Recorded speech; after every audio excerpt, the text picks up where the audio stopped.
And now let's go to the heat equation. The heat equation is similar, except now we need two derivatives. So let's come down to our derivative matrix here. And now we're going to have two derivatives. And that matrix looks like the following.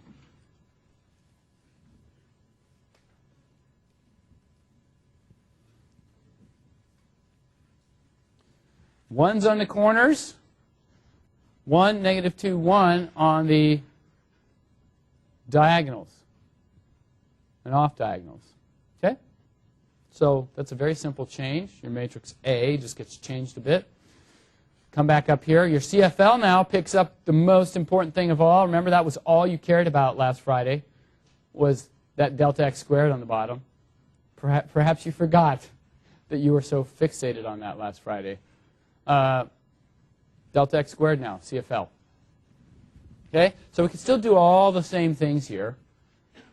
You know, we get CFL, blah, blah, blah. Let's go ahead and just do, we're going to do here, start off with forward Euler. So we define an initial condition U naught. We save it. We have our CFL condition. And by the way, for right now, let's just check out what our CFL is. 0.05. So remember, we were doing something like 0.2 before. To do that. CFL of 20. Dang. We have to get it under a half, right? All right. How do we do that? Well, here's one thing you could do. Change n to 100. Like, it's one thing you can just keep taking the delta t smaller, or you could take, you know, n to 100 is going to make your delta x twice as big.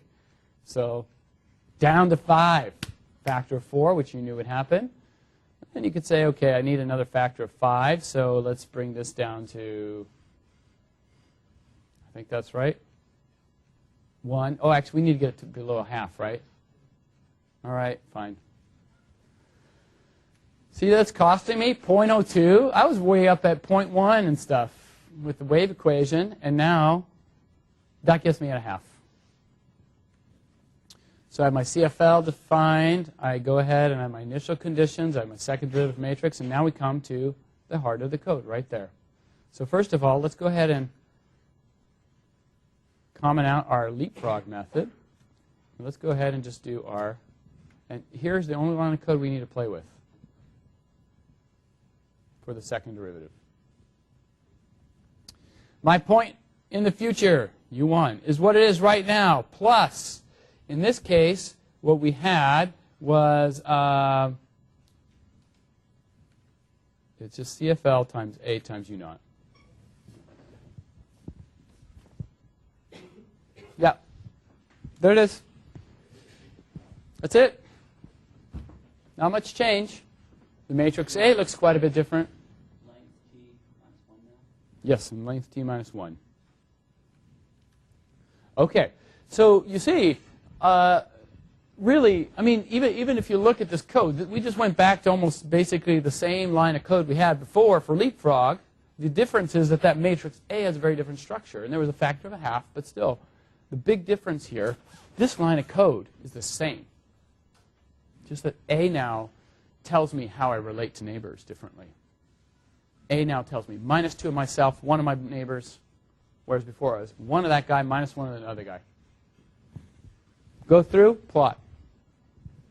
Okay? So let's go ahead, run this thing.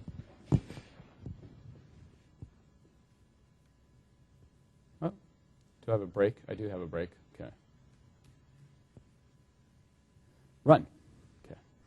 Here it is. Now, you see that? It's, see how much it's, there's a lot of points here.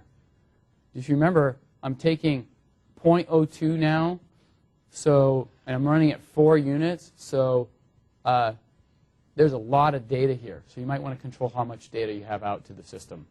But right now, fine. It's, this is okay. Let's just run it for a little shorter time. In fact, we're going to want to do that anyway here, because you'll see why. Let's run it out to 0.2.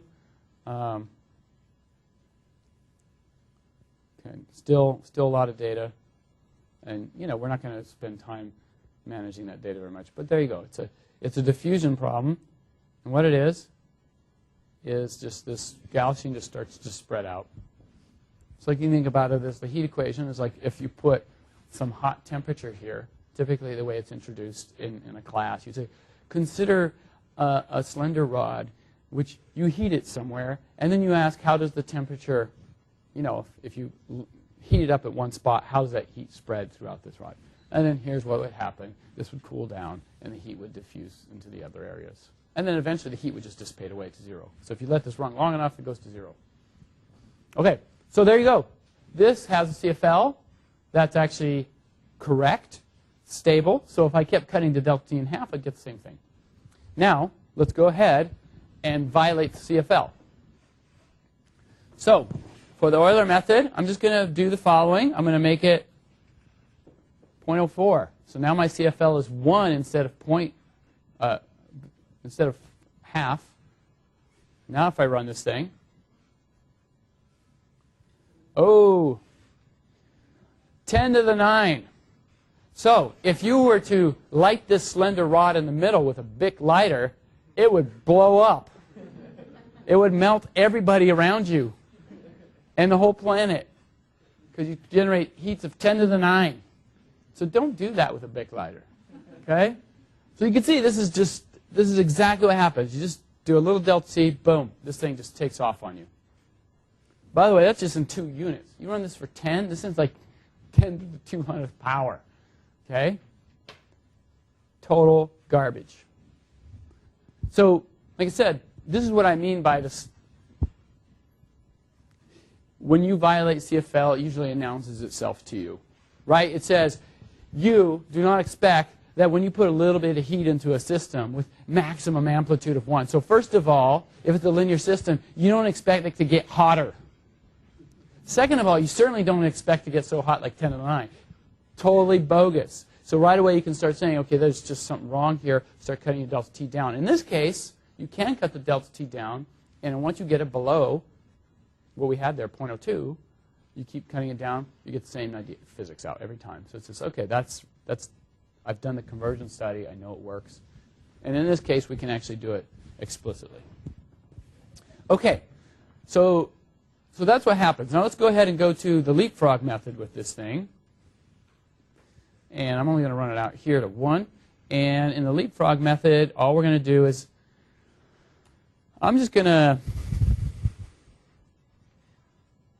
use the same initial conditions for both time 0 and time 1. Just because it's like super easy to do. For no other reason. And then I'm going to come here, I'm going to basically comment that out and uncomment this. So for the leapfrog, here it is. And what it says, leapfrog has a factor of 2 in front. So you put this. The future is what it was one time ago, plus a little bit of the present. Update everything, write it all out, T minus 2, and we can go to town. That's it. Go. Ooh. See that? That's 10 to the 14 now. Okay? That's 5 orders of magnitude worse if you use leapfrog. In fact, leapfrog will never work.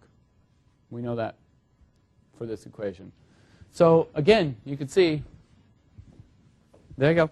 That's violation of CFLs. Okay? Lights on, I guess. Up front. Awesome. Okay.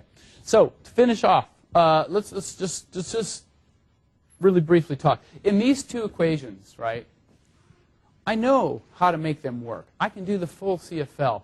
And what we did today is really say we knew exactly where the CFL boundaries were to make these things work or not work. In practice, you're not going to know this. I mean, this is right to your point, Charles, which is you don't know it in practice. You have an equation, supposed to have some nonlinear terms, have some stuff in there. I can't do a von Neumann analysis. What you can do is change your delta T. And what you can do is say, I want to fix, so again, I made this point earlier, fix your spatial discretization that you want to get the error you'd like.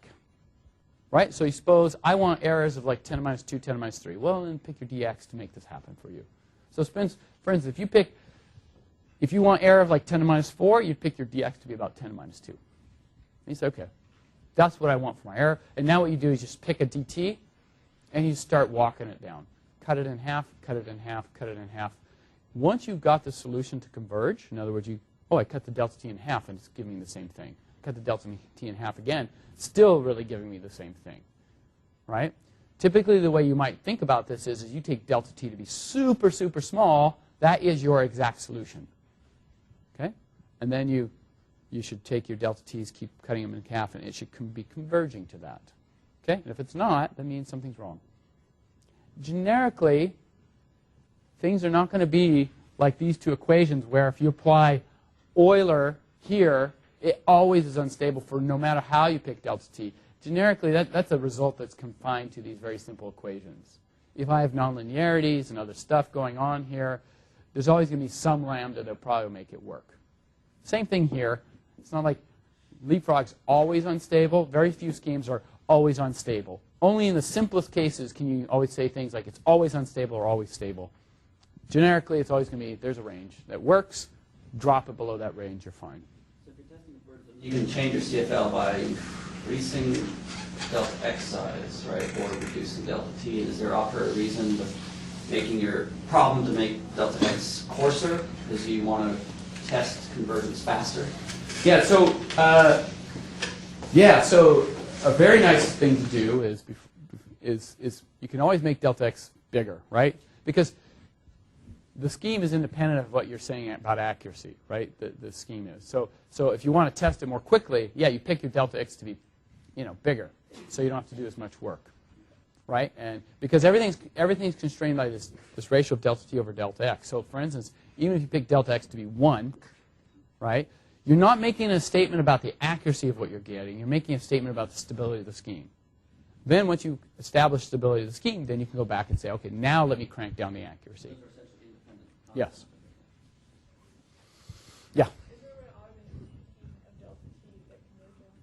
What's that? Is there a way to automate picking delta t to get convergence? Yes. So a lot of the adaptive steppers, they basically have an algorithm that does the following. They say, look, let me take a delta t, and I will calculate what I get from one step. So this is how adaptive steppers work. Take a delta t, run delta t into the future, ask what is the solution here. Now, do the same thing again, but cut your delta t in half, so you have to take 2 steps over here. And ask, now I have this solution, what is the difference between this solution and the one I had previously? If that difference is less than 10 to the minus whatever, 6, you say, oh, great, I can pick that delta t. In fact, adaptive stepper will say, whoa, that worked. How about if I take 2 delta t? Let me see if I can take a bigger step. Then it starts taking big steps. It tries to take as big as it can. Right? And what it's looking for is the difference between delta t and half the delta t to be less than 10 to the minus 6. And then it says, okay, I've got it. You can do the same thing here. Keep automating until the answer you get from taking delta t and delta t over 2, the difference between those two solutions are less than some tolerance that you specify. And once that's achieved, that's what it'll pick its delta t to be. And by the way, adaptive stepping does that every single time step. Because sometimes a solution will start changing rapidly, right? Solution's moving along, then it makes a transition. Well, you can't take the same delta t when it's making a rapid transition. You can't take that same delta t that you were using over here. You have to take a new delta t. So it always is adjusting its delta t as it goes along. Always asking the question, can I take a bigger step? Do I have to take a smaller step? Okay. All right. Anything else? We're ready for this week? Are you guys ready for this week? It's Monday. A little bit chill. I know. Everybody's, how's your stamina? You guys okay? Getting through the quarter? All right. Sensing a little bit of, that mid-quarter, I don't know what to call it, blues. Start playing some B.B. King up here later. You guys have a good Monday. See you Wednesday.